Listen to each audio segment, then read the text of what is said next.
And we are live on Car Con Carne. And I realize as we're doing this, the presidential debate's happening. So there's a good chance this might be watched, listened to after the fact, which is fine. It doesn't dilute anything. But if you are watching live, I'm happy that we're providing a little distraction for you tonight.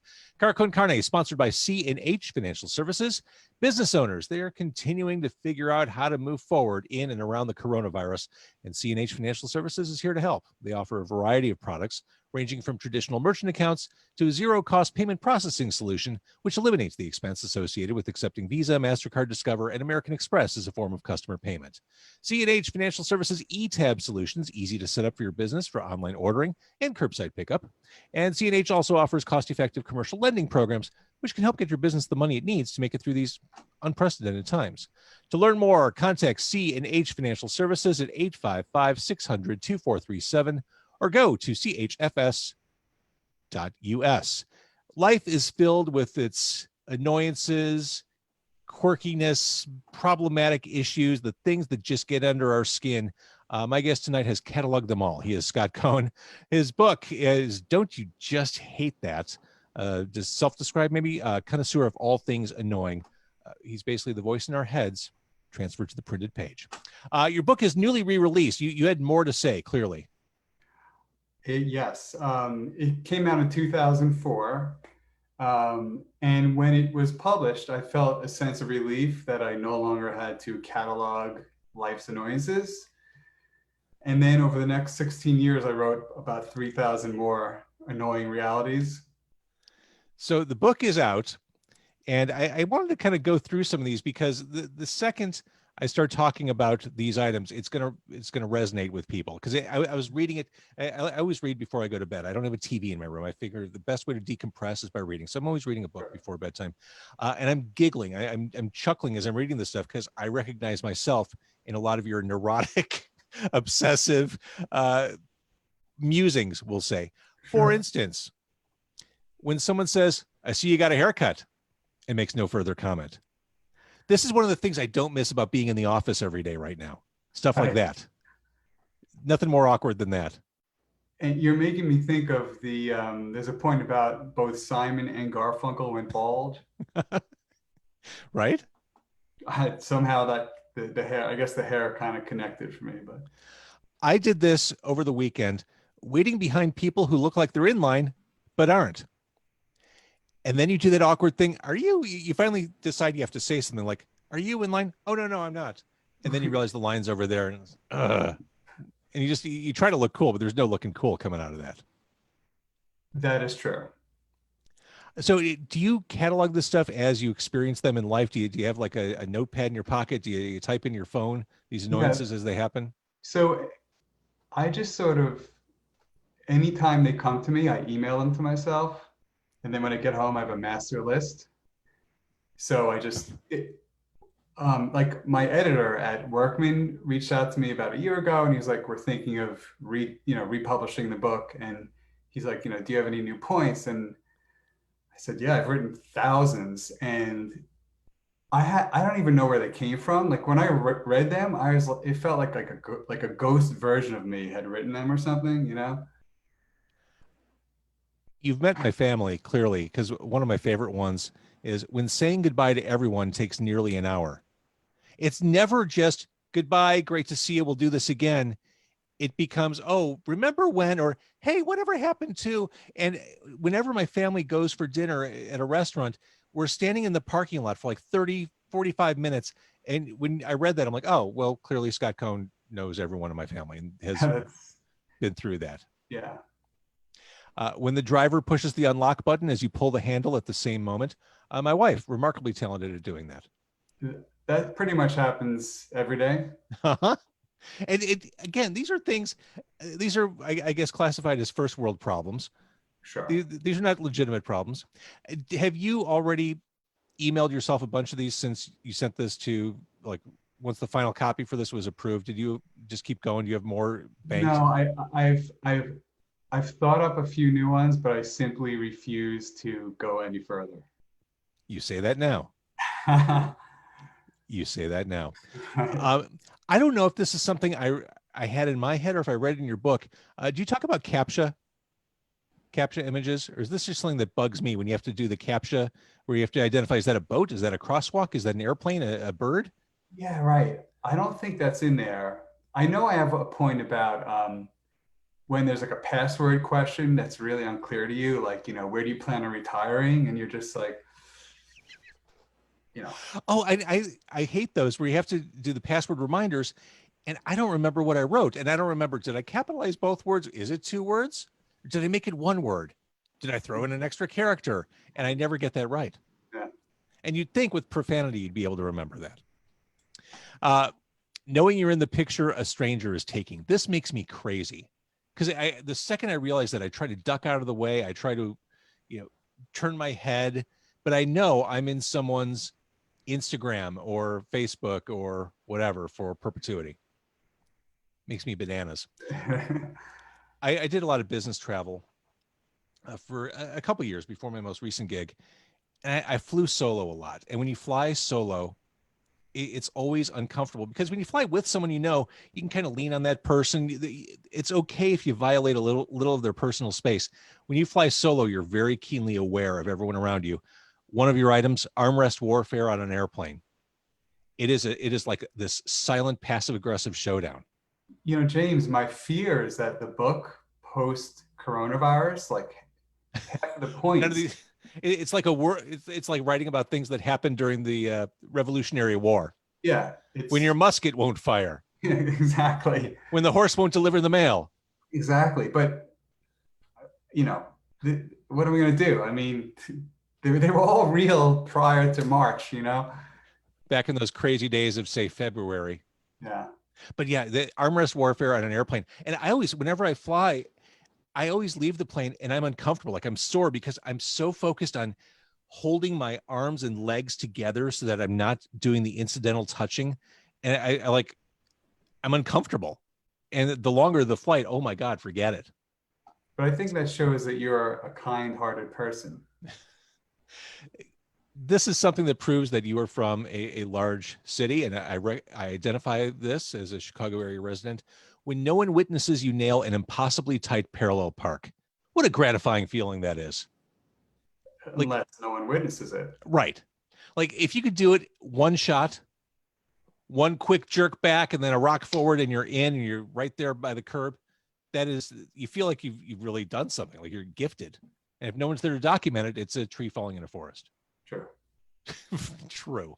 Again, the book for people who are just joining, Don't You Just Hate That? It is by Scott Cohen. You can get it on Amazon and elsewhere.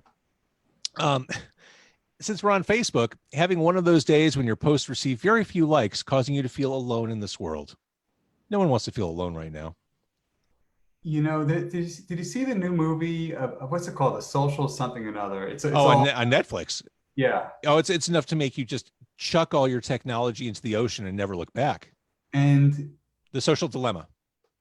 Thank you. And I really, there's a moth attacking me, which is befitting. Yeah. I know what it feels like to post something on Facebook, a video of my kids, and then like sort of addictively every 10 minutes or so, check to see, did I get another like? It's just so wrong. Well, I know in my own recent experience, I had an interview last night on this podcast with Steve Kilby from The Church. I've loved The Church for many years. Fantastic band. I was nerding out about the interview before it happened. I nerded out after it happened. And I'm thinking, I'm going to post this and people are going to flip. It's the dude from The Church. I posted a picture of my dog the same day. The ratio is like 10-1 in reactions. So when I read that in your book, I'm like, oh yeah, that's exactly what I experienced right there. Well, I enjoyed your interview with him, by the way. Oh, did you? Oh, thank you. I just didn't need to say a word. I just needed to say one thing, pull back, let him go.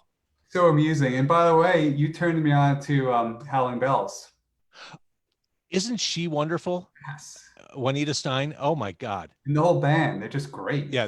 The band, her new music is fantastic. Oh, thank you. Thank you for watching / listening. Scott Cohen, author, East Coaster, watching Car Con Carne. Right. I really do appreciate that. You talked about how some of your facts or your annoyances might be outdated in the current world. Not this one. Trying to collect unemployment along with 35 million other Americans. That one was post-March. I sprinkled in a few tidbits there for what we're going through now. I haven't tried this. I guess I'll take your word for it that it's physically impossible to lick your own elbow. Is that true? Unless you dislocate your shoulder, I imagine, but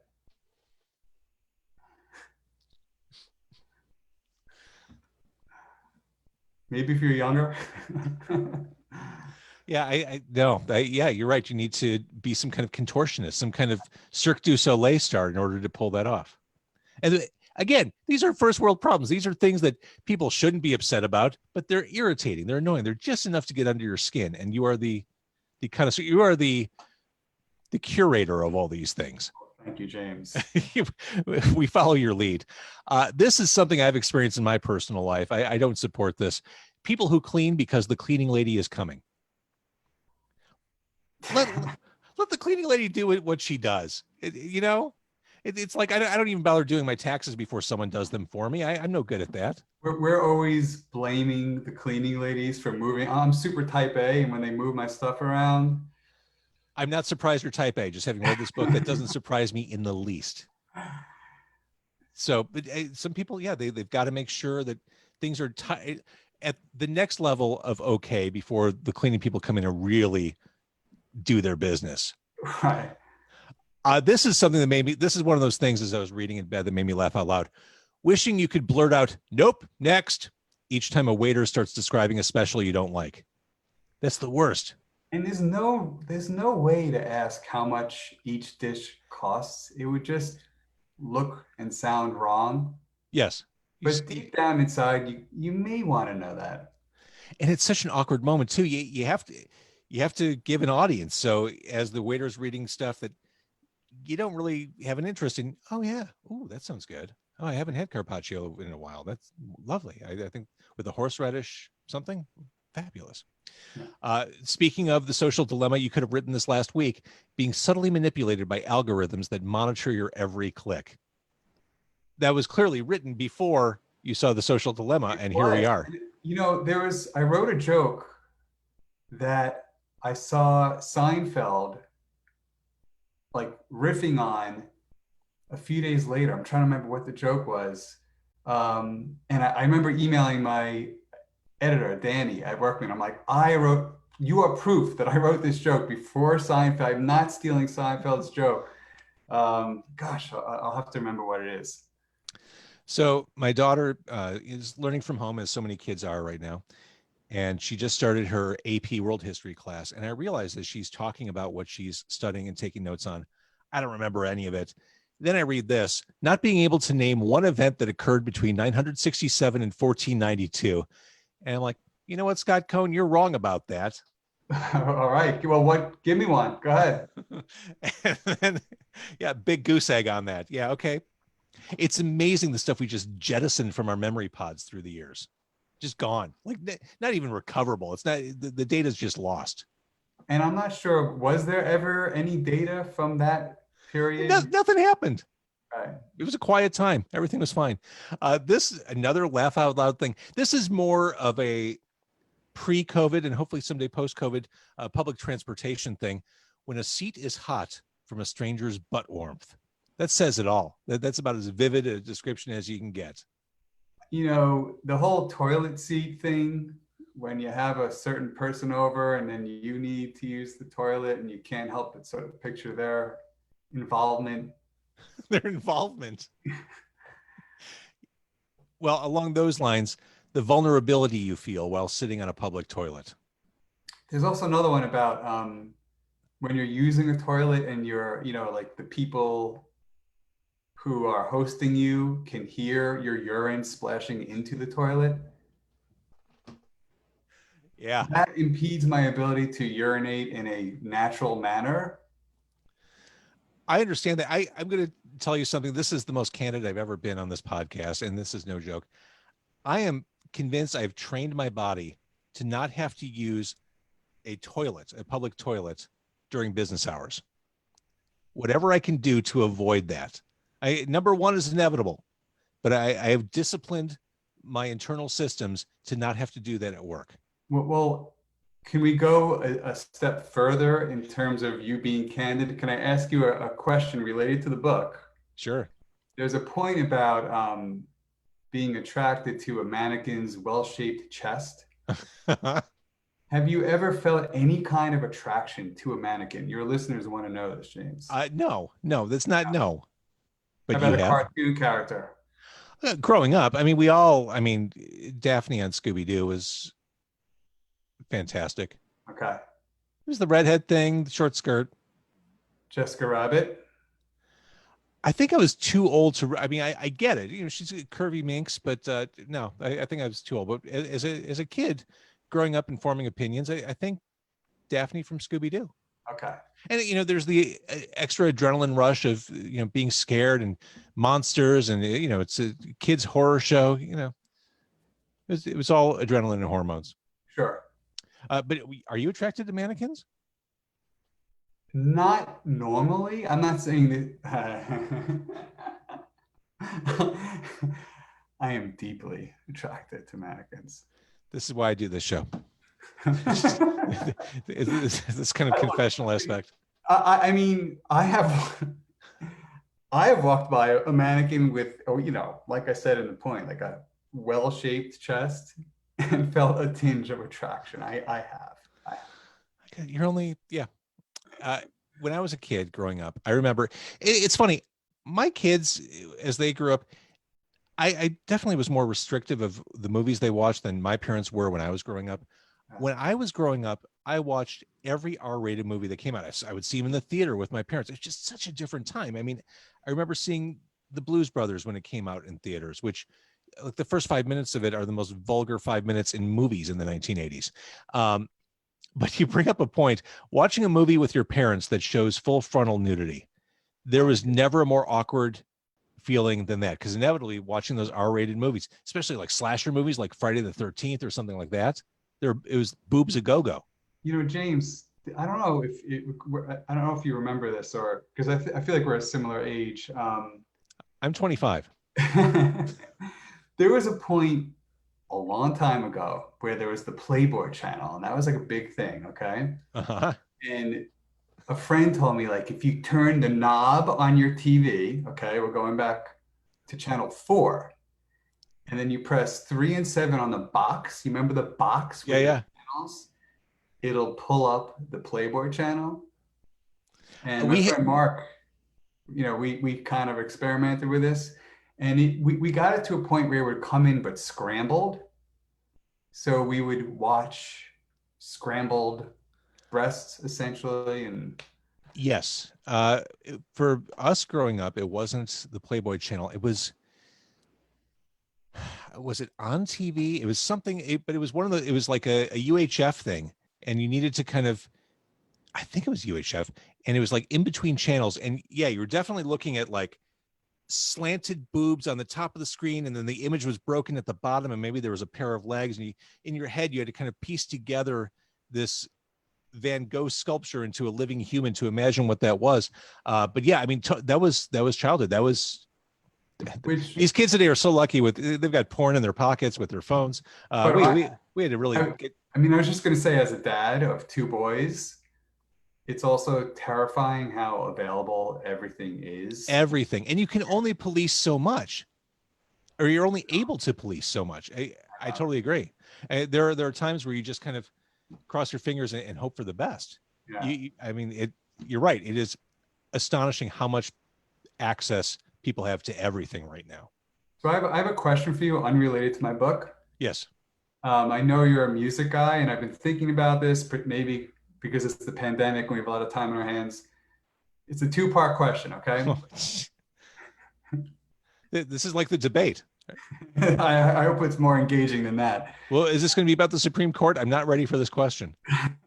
The first part is, do you agree that Bob Dylan is the single greatest songwriter, excluding classical music and jazz, just music with lyrics? Do you agree that Bob Dylan is the best?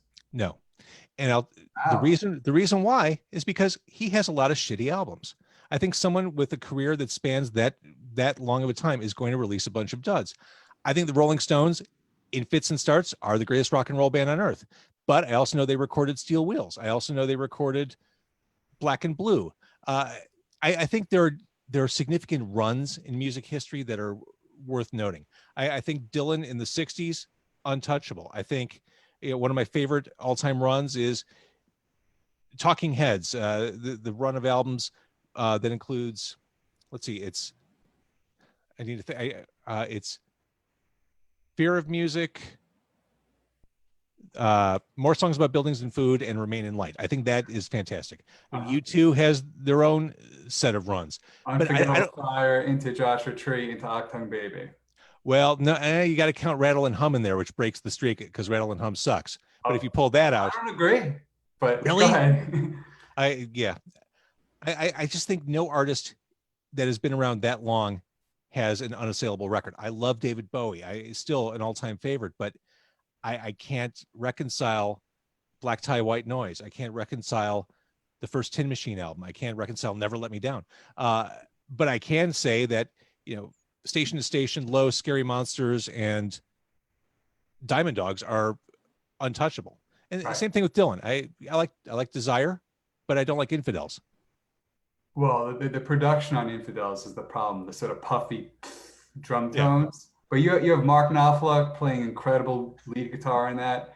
But if the criteria was not sort of like percentage of quality, because that's kind of what you're getting at. Like Leonard Cohen wrote so many great songs and not too many duds, although he recorded a lot of them poorly. That's a whole other conversation, I suppose. Very much. I'm the Man could have been a much better album if it was recorded differently.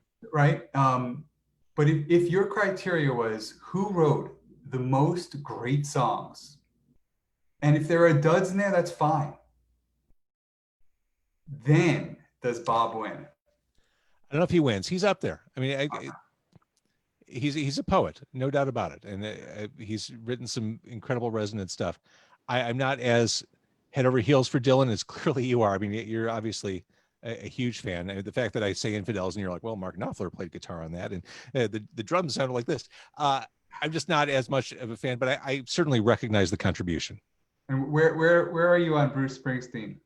Hate Bruce Springsteen. I was just having this conversation the other day. I can't get past his voice. I think some of his albums are just torture to listen to. So his solo albums in particular, the E Streets, I think Darkness on the Edge of Town is a great album. There are things I like about The River. Right. I think Born in the USA is a terrible album. I think Nebraska is an overrated piece of crap. So my son is 11 years old. Mm-hmm. He just turned 11, and he's totally into punk music, and he discovered it on his own. Richard Hell and the Voidoids, The Damned, just like going deep. And he said to me the other day, Dad, I want you to know I'm done with Bruce. At the age of 11, you said?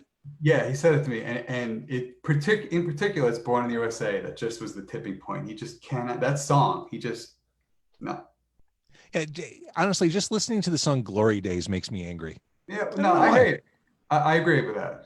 It's too much synthesizer, too catchy, too irritating. Mm-hmm. But songs like Backstreets, Darkness on the Edge of Town, even Rosalita, I think is great. Mm-hmm. The E Street Band stuff is what really stands out for me. Sure. Okay. Fair enough. So was that your two questions? It was. I thought you would agree. I kind of thought it's sort of beyond the point of being debated that Bob is number one, although you made a good argument. And the question I was going to ask you was if we agree on that, who's number two? Because that's the one that kills me. Like Paul McCartney, Paul Simon, Tom Waits. Oh no, Paul McCartney's solo career invalidates so much of what he accomplished with the Beatles. So you're going back to your prior criteria of like, overall body of work. I don't know. Name me a good McCartney album from start to finish with no cringers. Neil Young's done 20 years of garbage. He has. And I named my son Neil because, really because of Neil Young, Oh, yeah. I mean, Rust Never Sleeps. I'll give you that. I mean, Harvest. I mean, obviously, some fantastic works. But I mean, the 80s gave us Trans and The swing rockabilly thing? Yeah, the shocking pinks. Yeah. No. Yeah. No, although he did a political song recently, a newer song. I don't remember the name. I thought that was pretty good.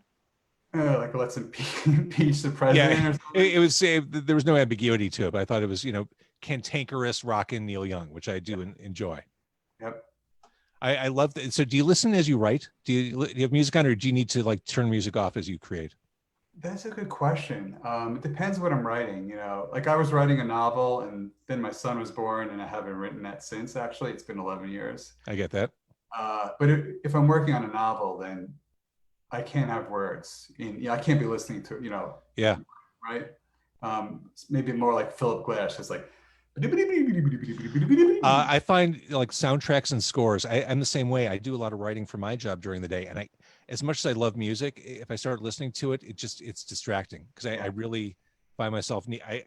People think it's weird when I'm just sitting in silence and in front of the computer, but sometimes that's the most effective way for me to do that kind of thing.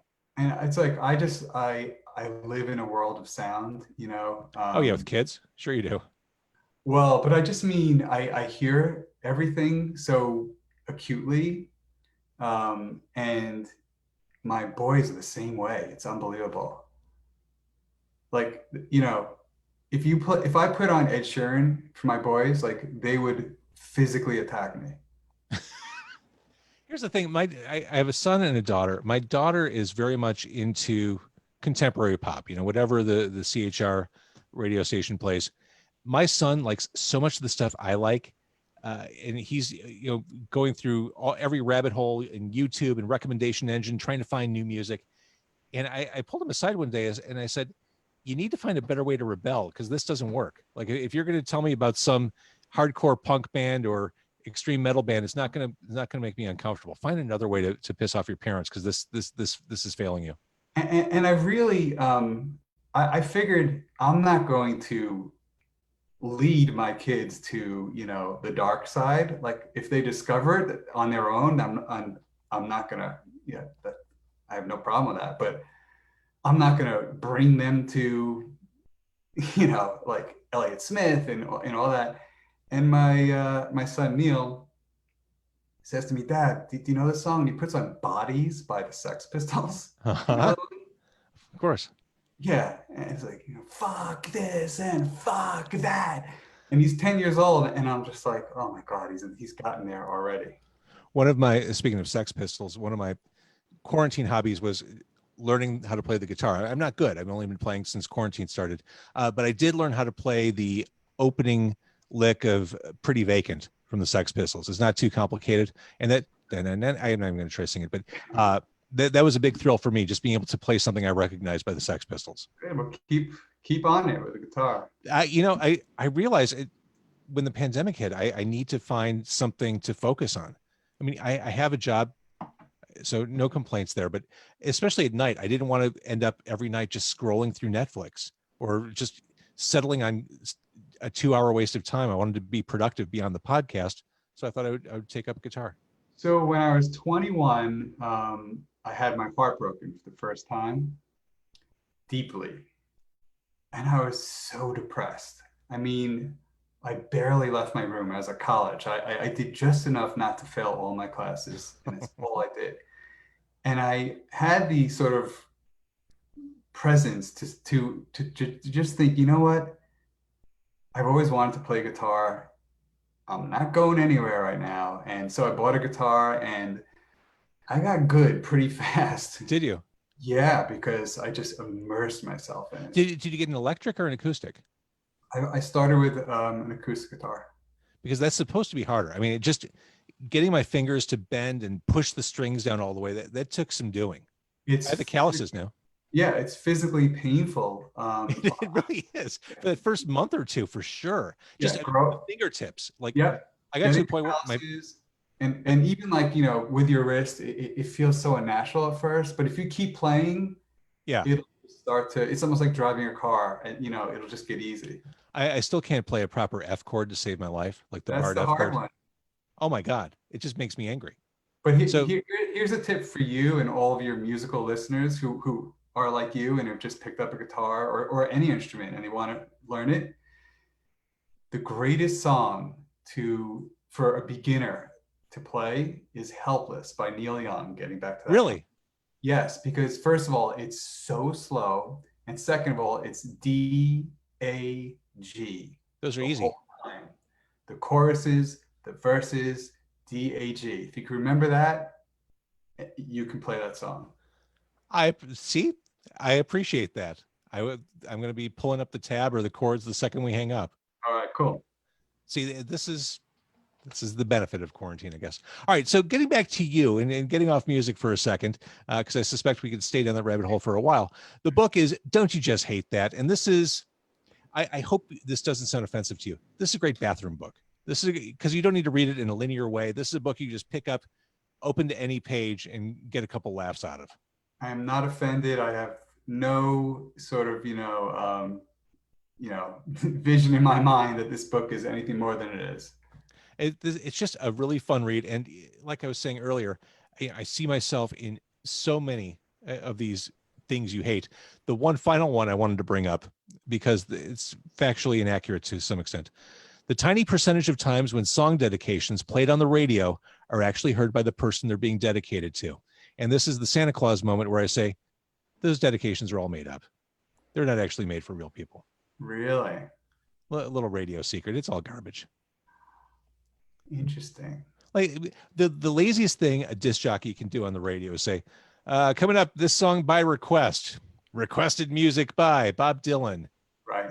Silvio by Dylan and the Dead, requested for the 312 area code. It's just garbage. It's a flim flam act. Okay. All right. Now we know. Little radio tip. I'm not ball busting. You realize that. No. All right, so the book is available now on Amazon. You are Scott Cohen, author. Don't You Just Hate That? I want to thank people who've been watching on Facebook Live as it's been happening. Clarissa, Jeff, Leah, Michael, Corey, Denise, Molly, thank you for ignoring the debates. I'm sure you'll skim the headlines afterward to watch this live. And thank you, people who've been listening and watching after the fact. We appreciate that. And in the meantime, go get this man's book. Go on Amazon right now and make that a reality.